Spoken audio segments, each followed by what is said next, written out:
With us this morning is my fellow Cantabrian Rebecca MacFie, who, as well as being one of New Zealand's most lauded journalists, recently turned author, also happens to be a long-standing and close friend who wrote the final chapters of this book, shrouded in blankets, perched in my living room, while her house was being rebuilt. As we were flying up here yesterday, Rebecca and I were talking about whether or not we should reveal that fact.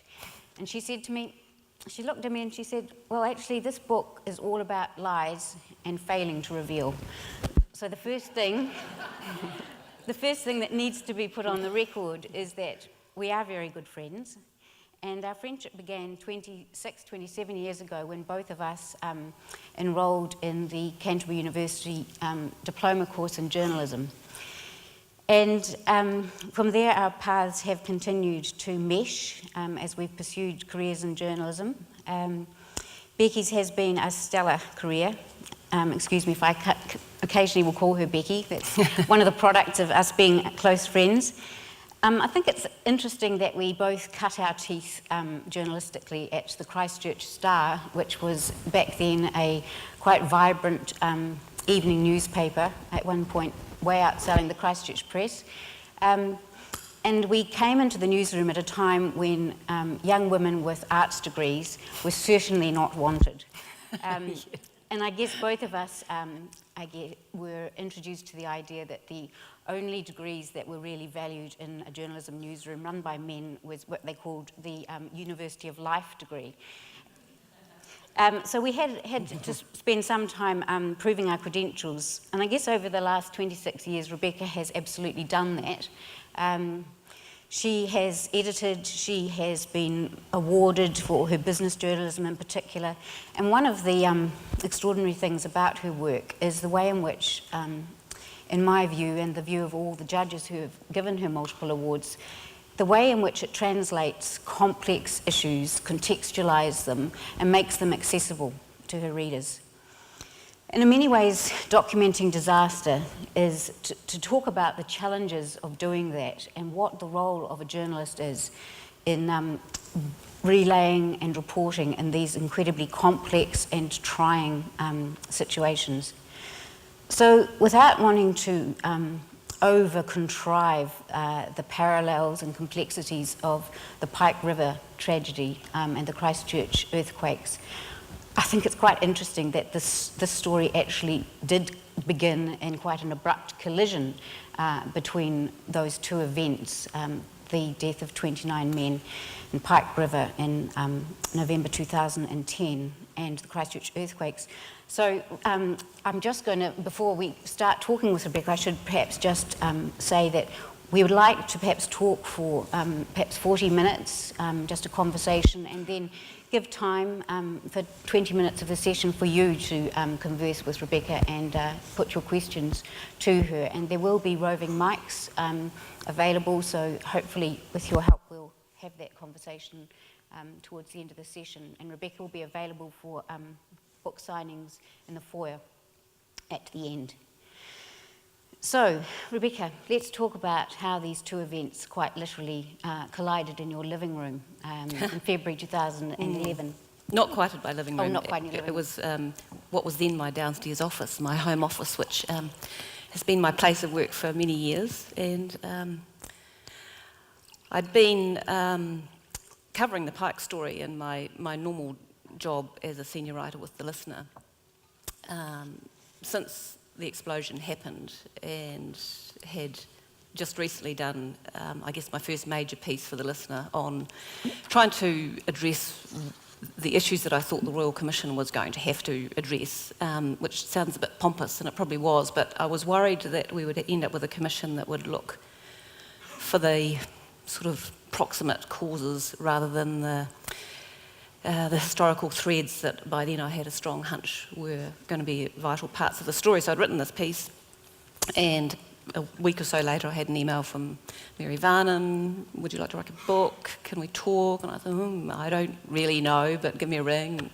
So she did ring, and we arranged it would be 12:30 on February the 22nd, 2011, and we were just getting into it, and I was, trying to fob her off in Tell her all the reasons you weren't going to write many this different book. ways that I could, and then I screamed, or the first thing that happened was it felt like an explosion had gone off under my house, and I screamed and dropped the phone and went under my desk, which was a pretty familiar route by that point because I'd got under my desk, sometimes preceded by a scream quite a few times since September, and the phone went dead, and Mary, who I think's in the audience somewhere, I think rang the police.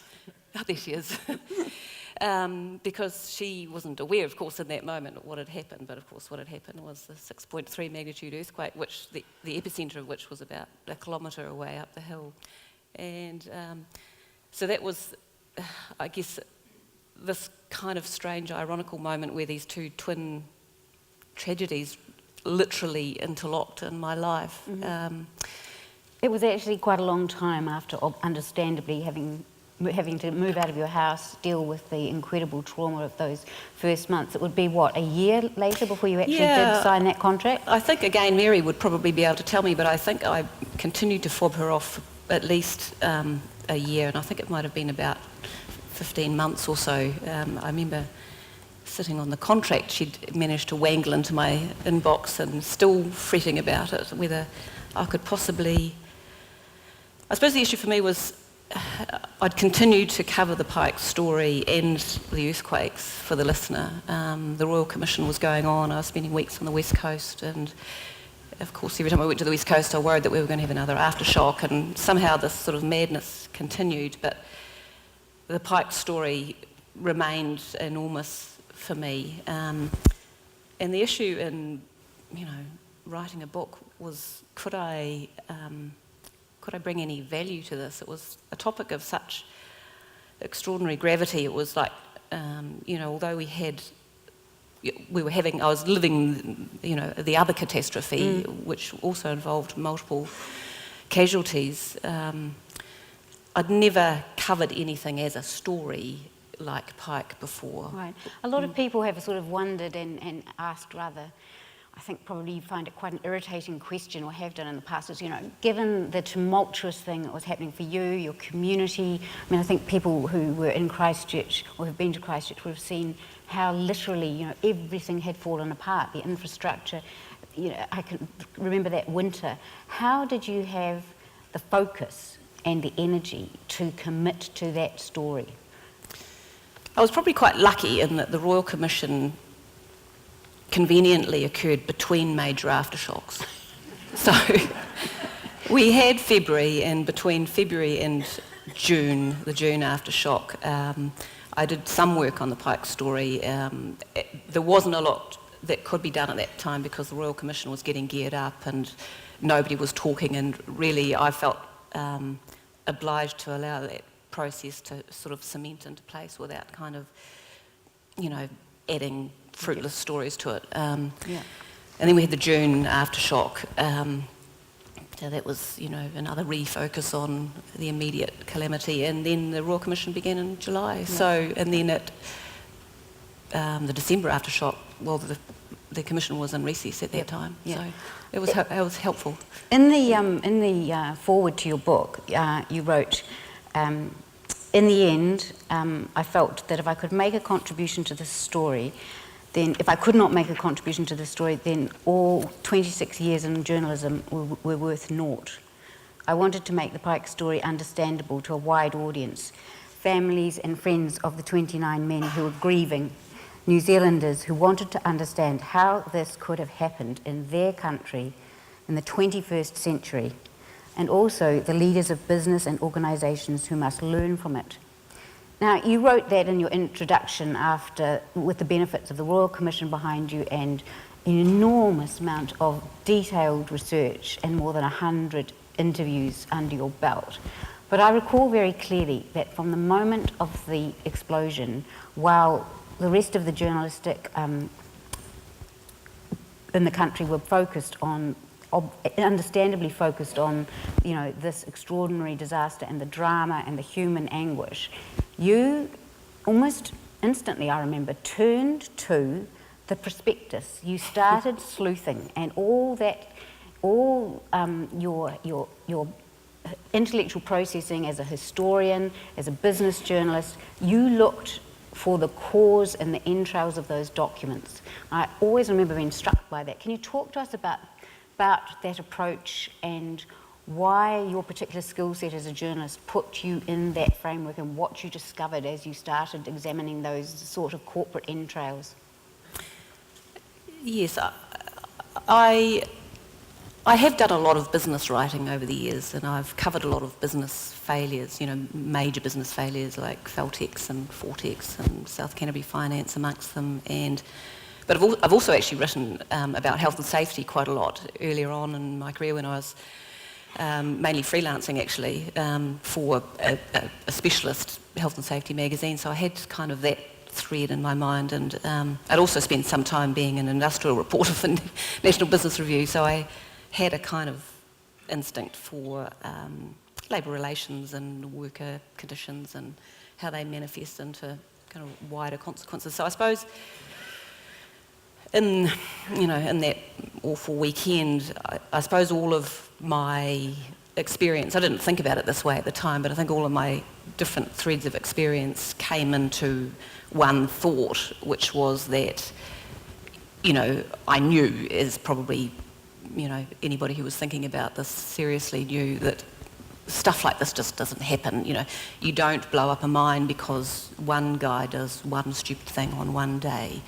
It can only happen because of, thoroughgoing failures of systems in the first place, because it's a bit like, an aeroplane doesn't just fall out of the sky and kill all on board because, a pilot switches the wrong switch. Yep. It just simply doesn't happen. So I just had that sense that the roots of this were going to lie somewhere, Yep. begin to lie somewhere in how this company had come into being. And, I had a sort of vague awareness of Pike. I'd never actually covered it as a business story, funnily enough.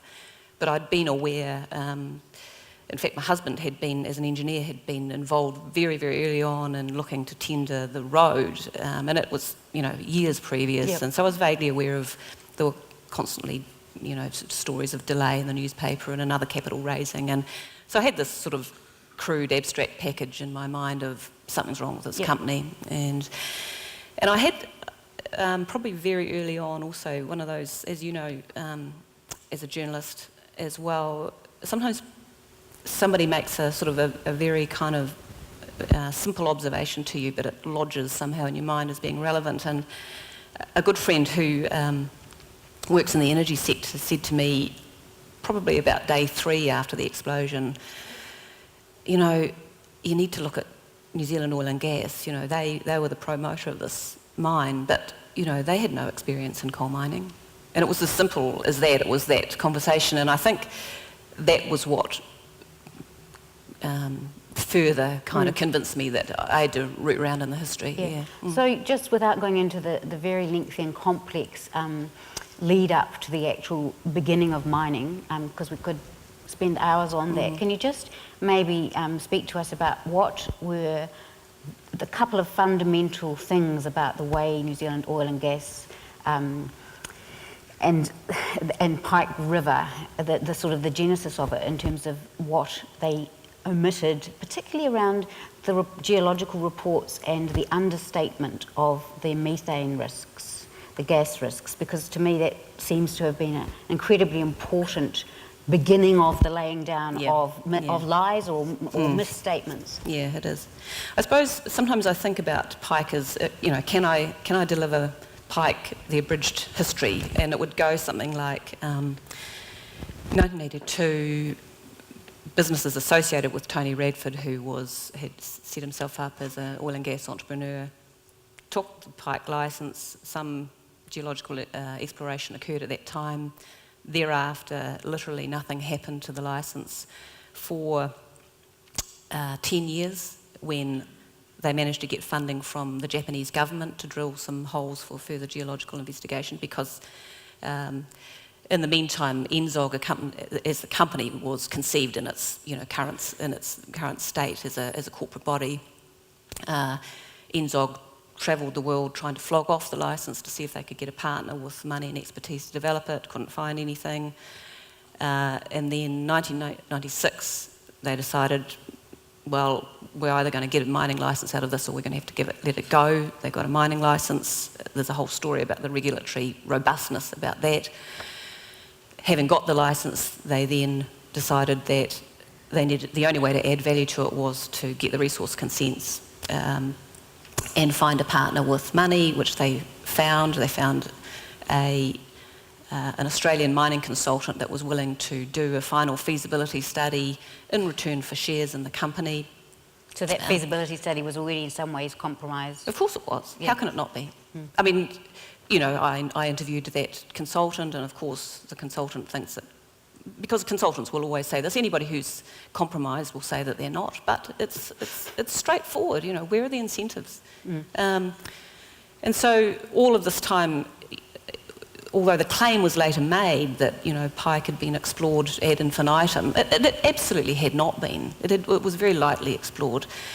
They'd put down a minimum of boreholes. What NZOG's plan was to get it up as a project, float it to the share market and retain a residual shareholding initially, get it going, get into production, flog it off. That was the plan. Right. There's a question as to why, and in the end, New Zealand Oil and Gas didn't do that. They hung on, which is interesting in itself. It's probably a function of the fact that the coal price was spiking through the middle of the 2000s when the company finally floated. And I think probably NZOG got greedy and decided that it could make some more money by staying in for a bit longer.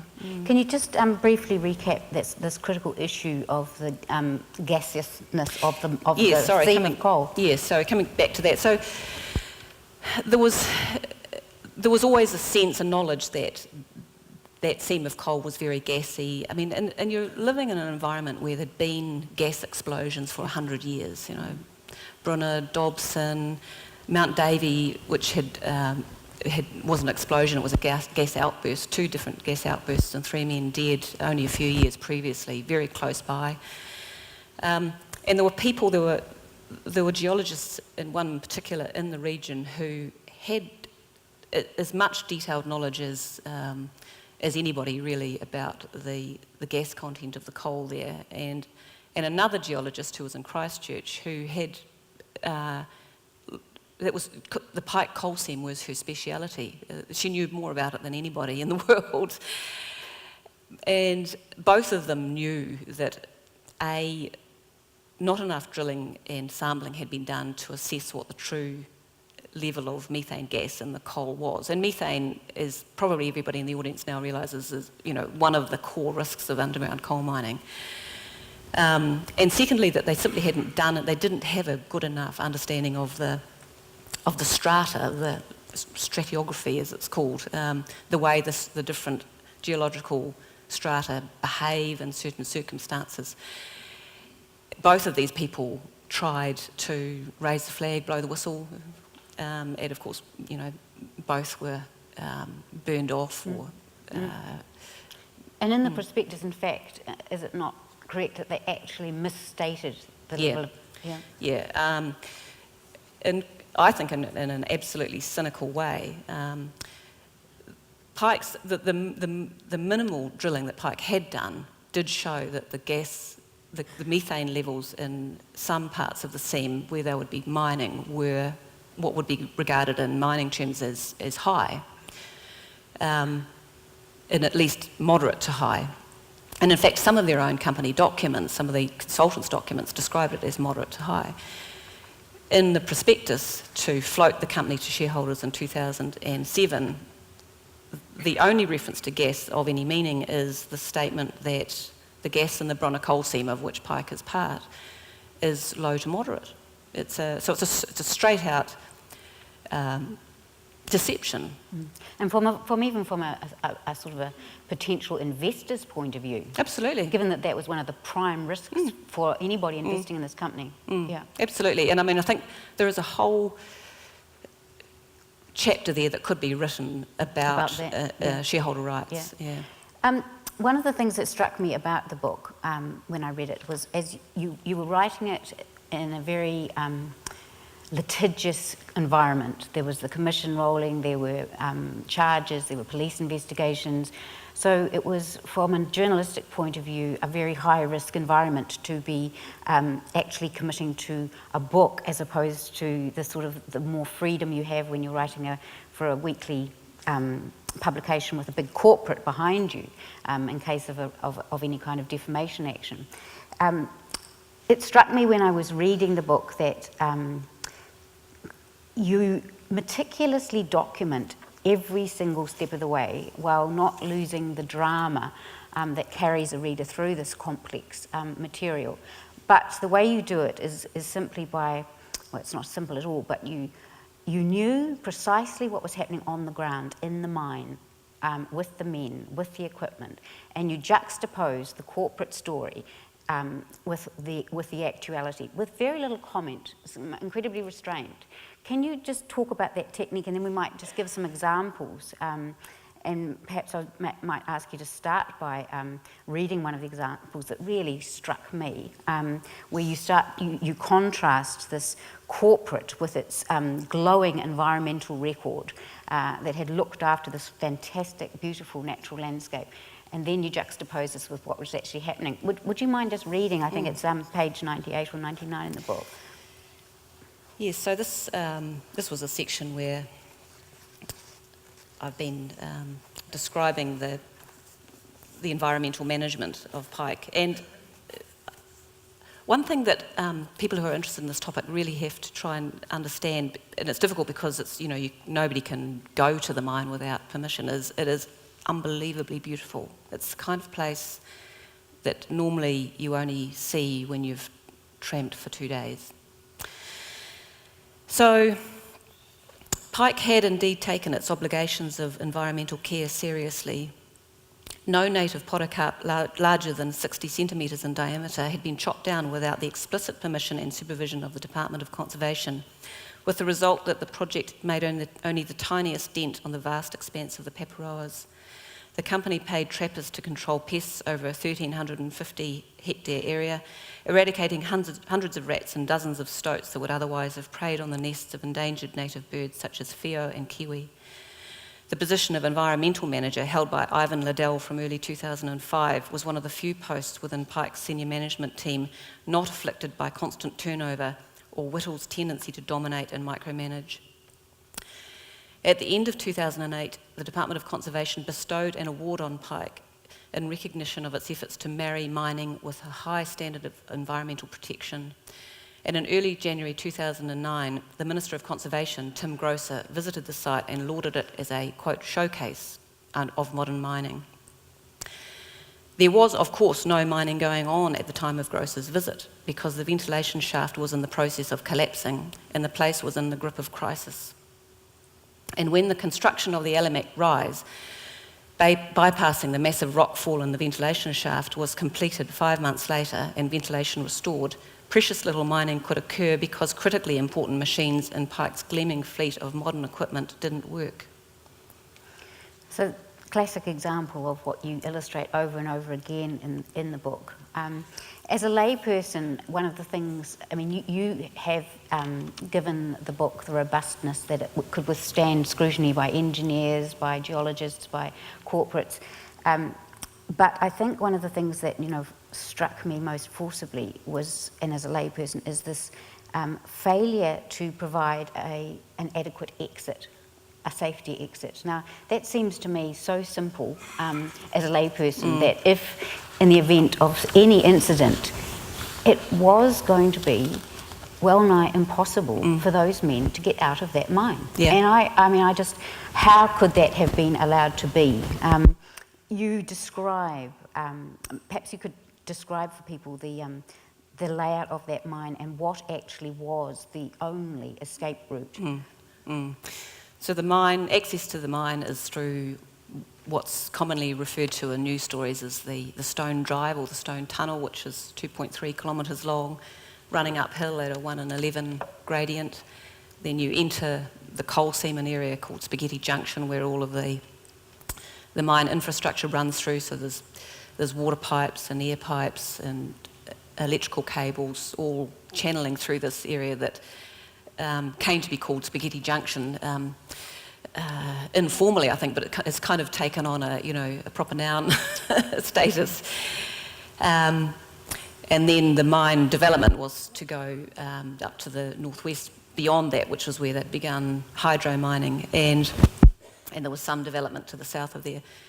So the alternative, and the only other route to fresh air was up the ventilation shaft, which we referred to previously. This is in that previous reading.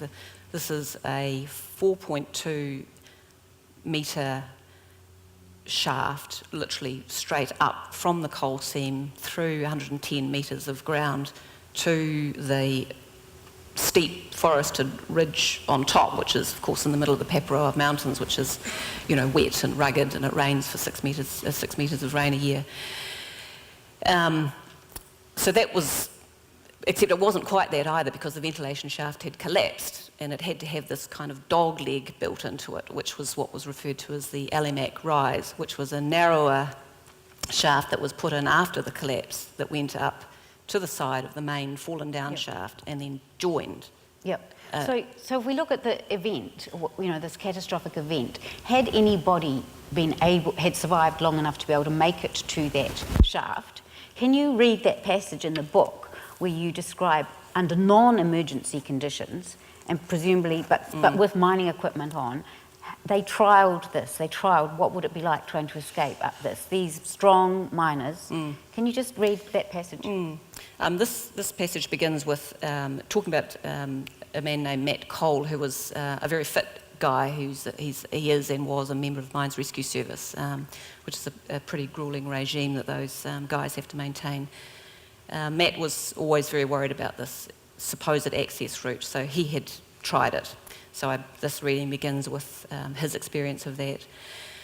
The first 35 metres up the Alimac shaft were straight up, and then the ladder angled backwards for the next 18 metres, requiring the climber to lean back while making his way up the rungs. It took Cole 7 minutes to get that far, and he found it exhausting. Then there were another 60 metres to climb, with a series of staged platforms up the main shaft to the top. It was wet, slippery and dark. Cole realised it would be impossible to get out of the mine via this route if the air was not fit for respiration and breathing apparatus had to be worn. Pike's safety and training manager, Neville Rockhouse, was also worried about the designation of the ventilation shaft as an exit. He asked the local manager of Mines Rescue Service, Trevor Watts, to audit it. Watts produced a report in August 2009 concluding that escape via the shaft would be, quote, extremely difficult in normal circumstances and, quote, virtually impossible, unquote, in the event of a fire. Watts noted that any smoke and fumes from the mine would travel straight up the ventilation shaft, the very route that the workers would be trying to use to escape.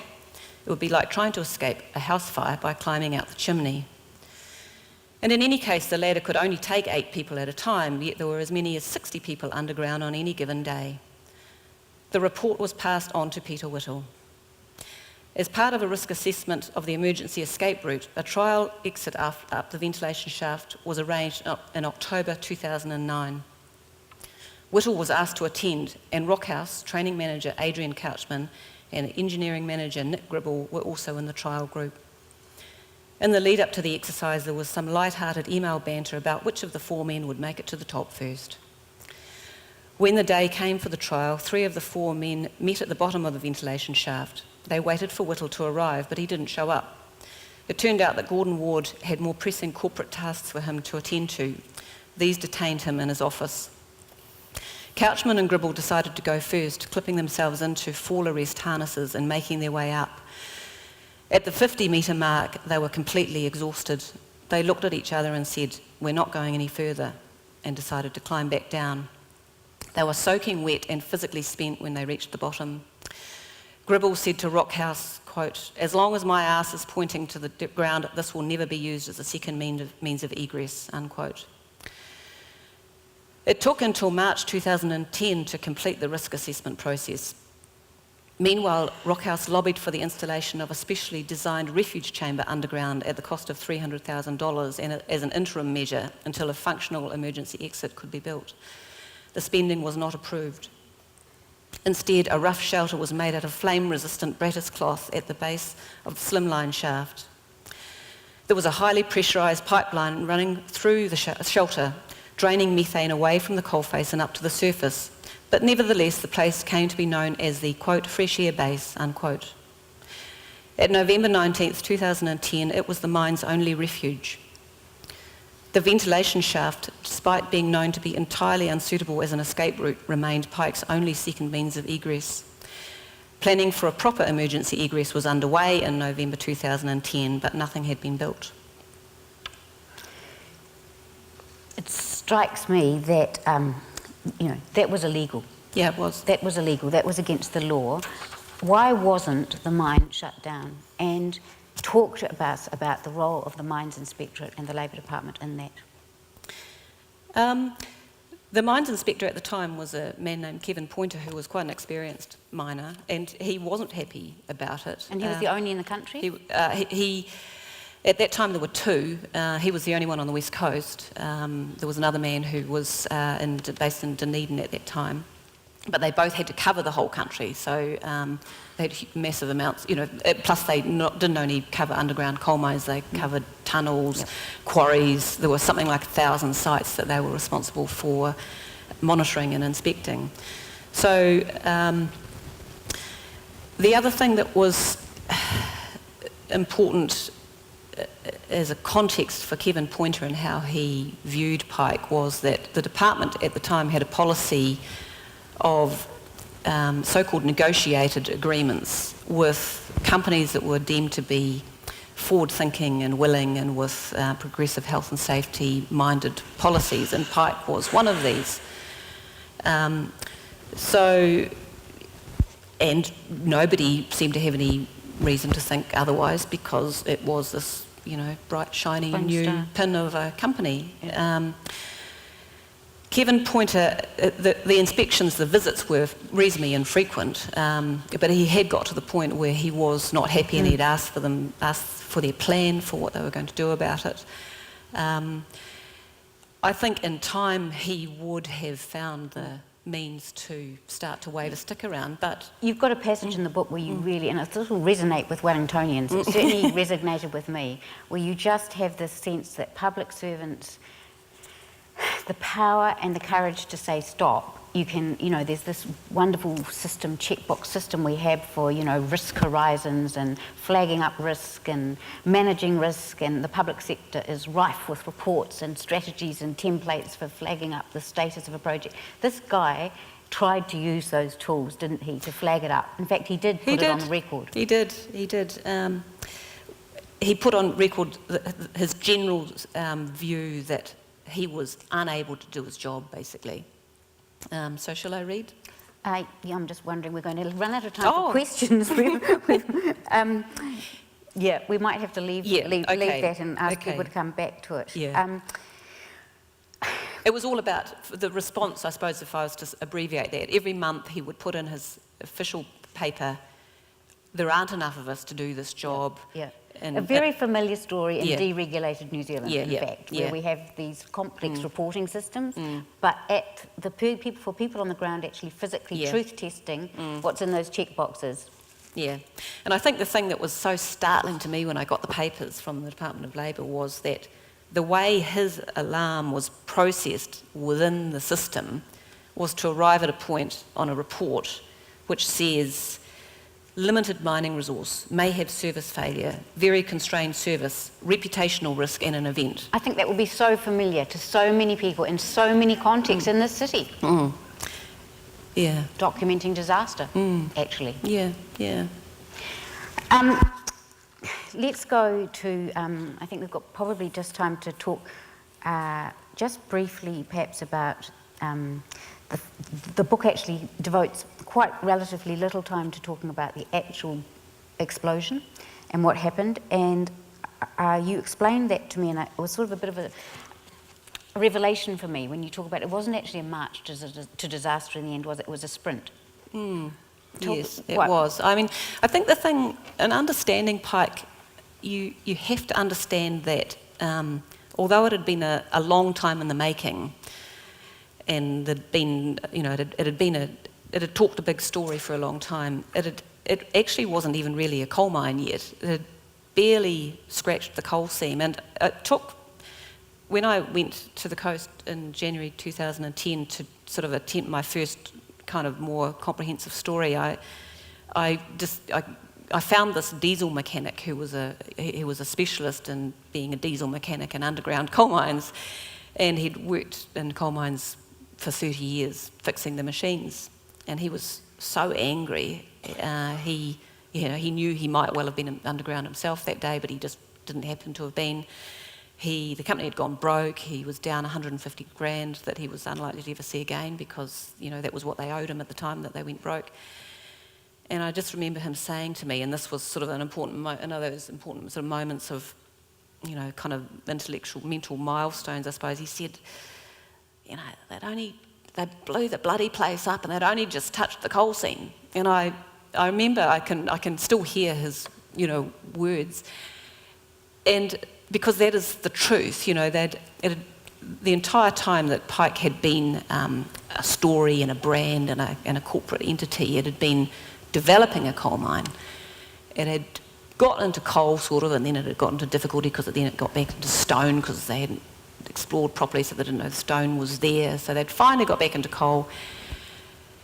There was a desperate rush to try and get some production out. They had to prove themselves to the market. They had a ship that was coming in that had to be filled. And the men were being incentivised? The men had a product. There was a very explicit, quite viciously abating production bonus, which where the men would get as much as $13,000 in cash at Christmas time if they got the hydro mining system, which was going to be their main means of extraction, up and running by the end of September. It was 24th of September 2010. So if you think about that date, that's not that long before the explosion. In fact, they didn't quite make that date. It was a couple of weeks later, and with every week that bonus would abate by $2,500. So in the end, actually, the guys got $7,000, and it got going at the beginning of October, or the middle of October. A month later, and even when it gets going, it's not running properly yet. It's not cutting the coal properly. It's kind of sandpapering the coal off the seam. The machinery is configured badly. The men are, frustrated. And in the middle of this, the main ventilation system, which is the main underground fan, also is installed and commissioned, and it's also problematic. It sparks, it doesn't go properly, it has to be fixed. It gets going and is finally sort of runs trouble-free on about November the 10th. The thing blows up 9 days later. I mean, nobody has had any time to... So it blew up as soon as it could. Kevin Pointer hasn't had time to come back and shut the place down because there isn't a second... I mean, you have to understand that it happens so soon. There isn't... Which makes all those antecedents so important. Okay, look, can we just perhaps wrap up by just talking about this question of accountability? As just in every week that passes, there are new stories about Pike. We've had this extraordinary event where compensation has been paid, charges have been dropped. You've written about that in The Listener recently. Without going into the depths of those of what that deal was and how repugnant it might have been or appear to have been, how can it be that even those quite low-level charges could not have met the threshold, given what we've talked about today? I can't get it. I mean, I've read the Department of Labour's investigation report, which is their main body of work, their main assembly of evidence. It's an incredibly good piece of work, really detailed. And you have to understand that the charges, putting aside the fact that, the rights or wrongs of Peter Whittle being the only individual charged, and I think there's a whole question about that, but let's just talk about the charges that were laid. They're quite light charges. they don't. That's remind people what There's no causative link that has to be established between His a failure action, on his yep. part or his action or lack of action on his part and the fact that the mine blew up. So the I mean, words they use are, he was... Yes, the charges are, just to loosely abbreviate them, that the Pike River mine as a company failed to take all practicable steps to keep the workers' safety in relation to 4 specific mining risks, and that Peter Whittle, as an officer of the company, acquiesced or participated in that failure. Right, so acquiesced or participated. Yeah, and then he's also charged as an employee, Yep. and he's charged... Yep. But as you say, no causality. No, they don't have to prove causality. And that's how the Health and Safety and Employment Act works. It's about the delivery or the responsibility to manage and mitigate risk and taking all practicable steps to do so. So the charges are quite light, but I mean, one of the paradoxes in the reason in the withdrawal of the charges is that the Crown Solicitor advised that to go to court to press on did not meet the public interest test, and one of the reasons for that was that the penalties were quite low. So it's this sort of dumb circuitous argument in there where, because it's actually not that serious a charge, it's withdrawn. And so the last shred, the last opportunity effectively for there to be any kind of personal accountability for this thing is ditched. I find it difficult to accept. I don't think I ever will. And it's quite extraordinary that, I mean, they're utterly different, but it's interesting, you know, we've just had the third anniversary of the Christchurch earthquake, and there were contingents of Japanese journalists and families asking the same question in relation to the CTV building. Now, I know they've yet to come to a decision about whether there will or will not be charges, but that same, these fabulous commissions of inquiry, these reports, this meticulous documentation of the failings, and nothing. Yeah.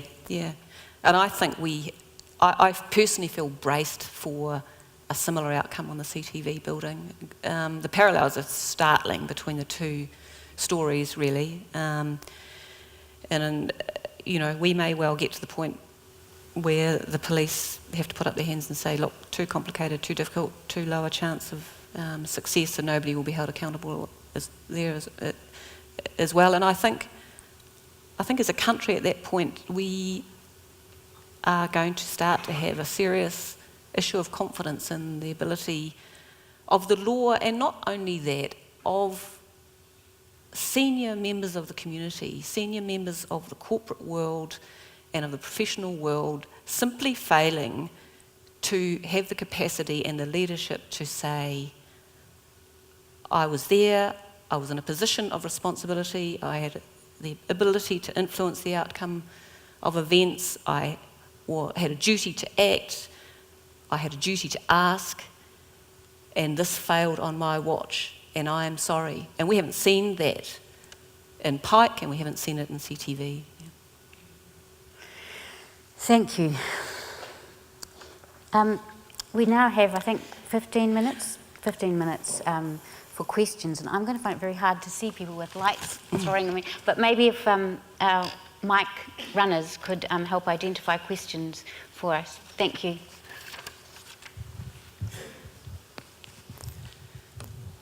Thank you very much for that, Rebecca. It's great that somebody's looking out for these issues. My question is, although Pike River may have been a perfect storm, given the lack of ability to supervise mines up and down the whole country, what are the risks, in your view, of other potential disasters like Takatimu, which is run by Bathurst, I understand, and a lot of the others? Do we need more action now on those other mines? Well, it's probably just as well that we don't have very many underground coal mines in New Zealand. It's part of the context as well. But, I mean, I suppose if the question is, can this happen again, which I get asked a lot, of course I think it can happen again. Tighter regulation will help, and more inspectors will help. But for as long as you have companies that are willing to buy into their own bullshit brand and not scrutinise their own story and directors who lack technical understanding of the area that they're governing, it'll happen again.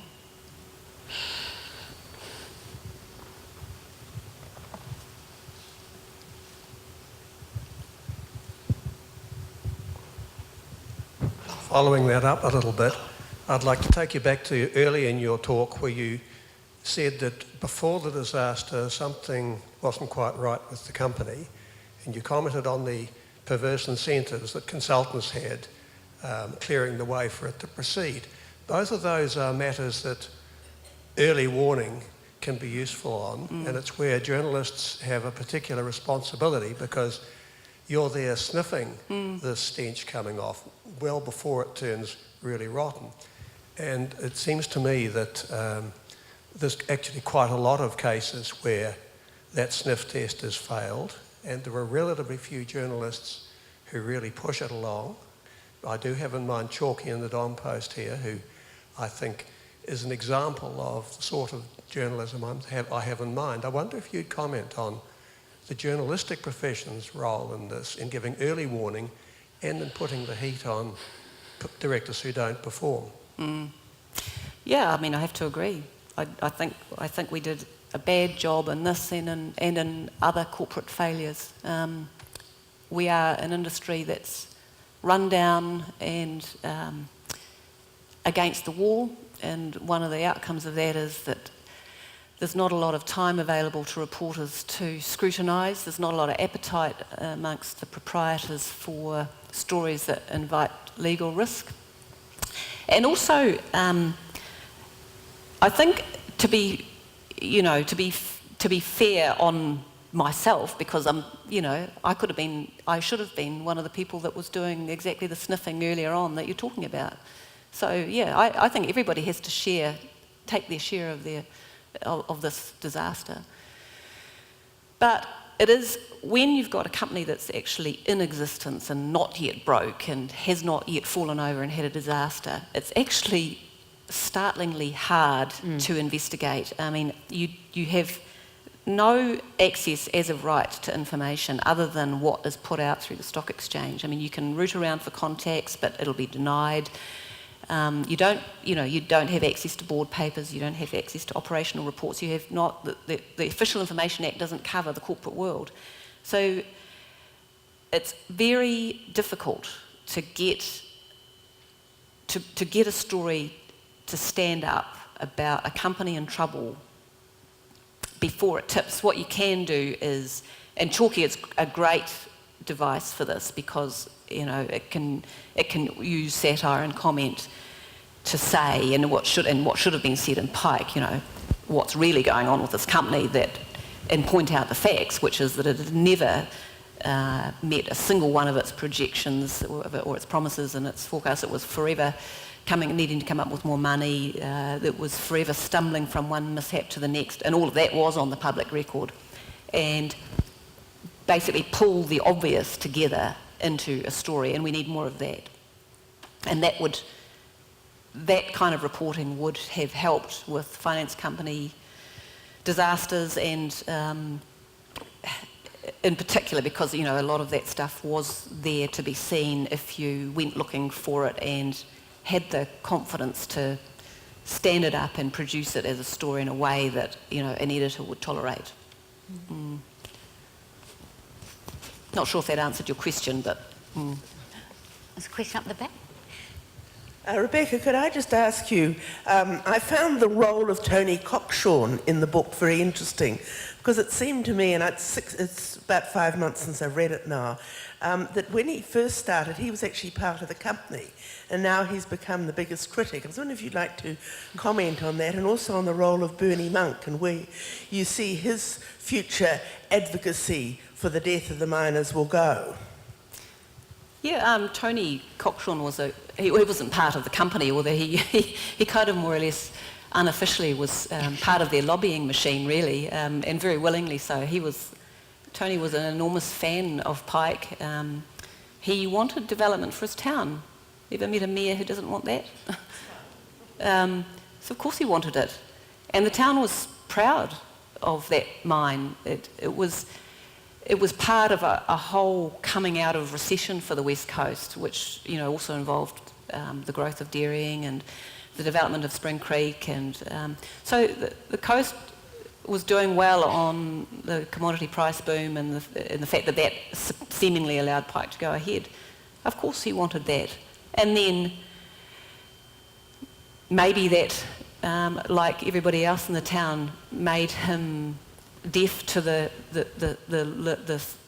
telltale signs and talk that was around.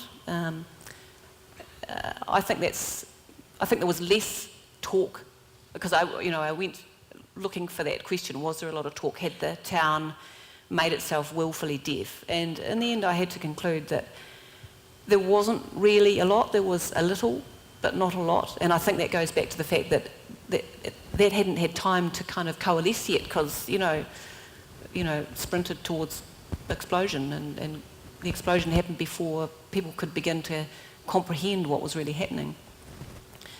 So I think Tony Cockshorn has done the job that a mayor has to do for his town, which is he's advocated for its economic well-being in the first instance, and then he has defended it in a time of crisis. And Bernie Monk, who, it's not just Bernie, I mean, he's got a tight team of other family members and townspeople who work really closely with him. I suspect you would find that there would be no mine re-entry operation going on right this minute if it wasn't for Bernie's persistence and his gravelly voice on Morning Report. It would have been long forgotten, long dead, long gone. And that's an interesting thing from me. We've often talked about how you've had to fight. I mean, you know, long after everyone's sick of Pike River, sick of Christchurch, sick of the earthquakes, you know, Bernie back on the radio, you just fighting for airspace for these stories. Yeah. I mean, we have this thing in the media that is sometimes called story fatigue, which, you know, when you're not actually in the middle of a crisis yourself or haven't experienced something really bad, sometimes, you know, I'm guilty of feeling that too. Yeah.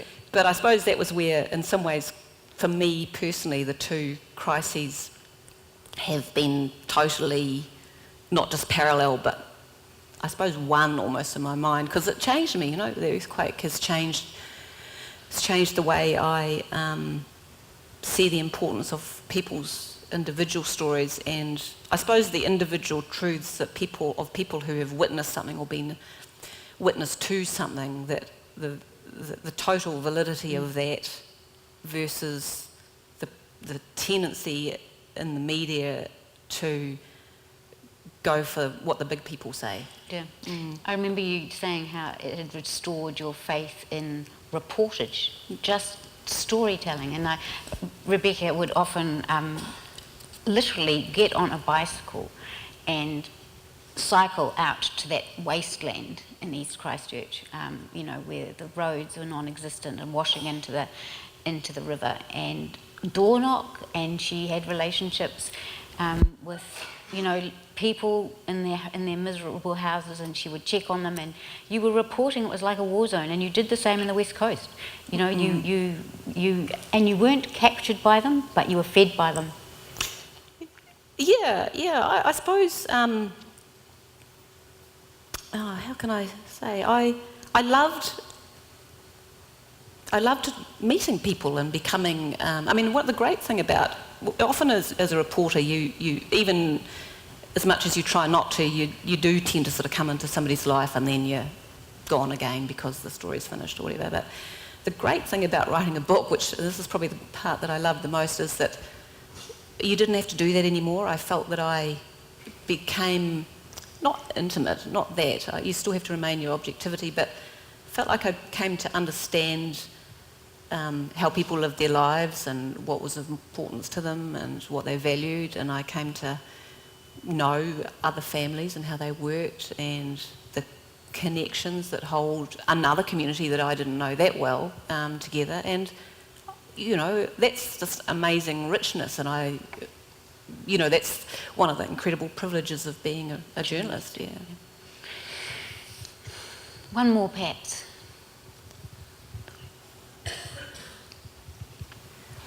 Everything you've said about this mine and the problems that it had encountered, from the gas issues through the geology, escape hatches and all the rest of it, suggests to me that it should never have been an underground mine, that if it had been an open cast mine, a lot of these problems wouldn't have arisen.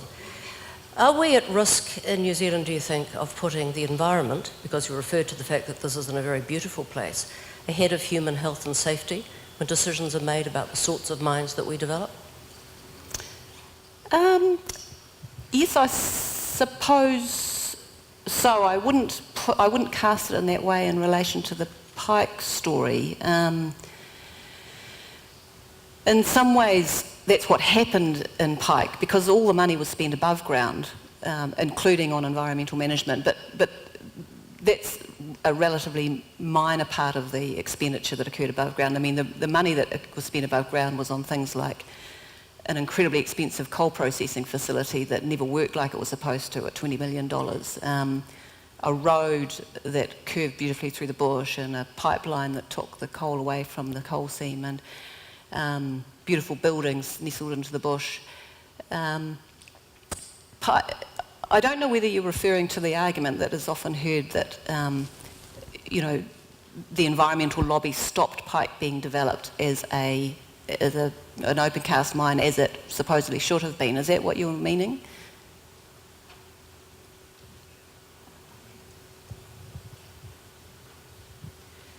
In part, but also just that the anti-mining lobby now is so strong that it's very difficult, in fact, to get consent to develop an open cast mine. And so I think that the presumption that was probably operating behind the very establishment of Pike River, because of where it was that it would have to be an underground mine. And that kind of drove everything, potentially drove everything from the start.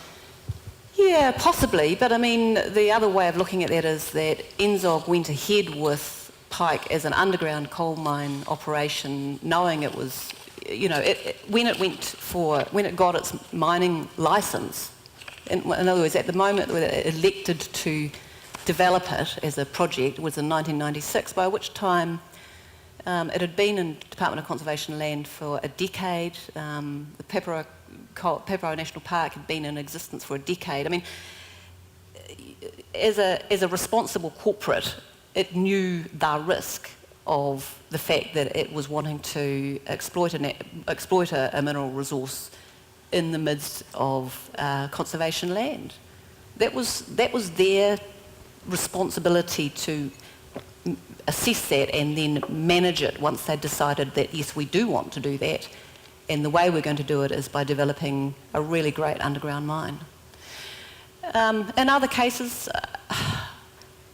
I probably can't answer competently. I mean, I think that mining probably does get, it's an easy target for conservationists, so they do have high hurdles to leap over.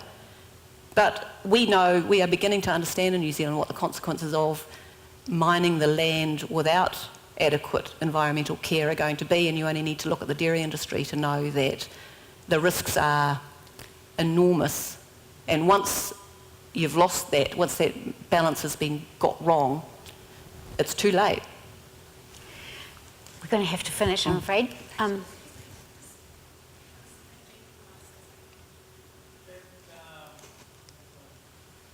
The issue of the overcast was never ever going to happen, because even if it was a seam of diamonds, probably the economics wouldn't be there. It's a mountain sitting above it. But why I really wanted to speak to you, I spent many years working underground, mostly tunnelling, but did work with a lot of coal miners. And that book that you wrote, from chapter 11, was emotionally very, very hard for me to read. I think you've done an amazing investigation, an amazing job of writing it. I couldn't find any criticism at all. Not that I looked for it. It was just a wonderfully written book. And you've been so thorough with it. But you were correct when you said just after your talk that, unfortunately, this can happen again. Thank you. Thank you. It's a wonderful note to end on. Thank you.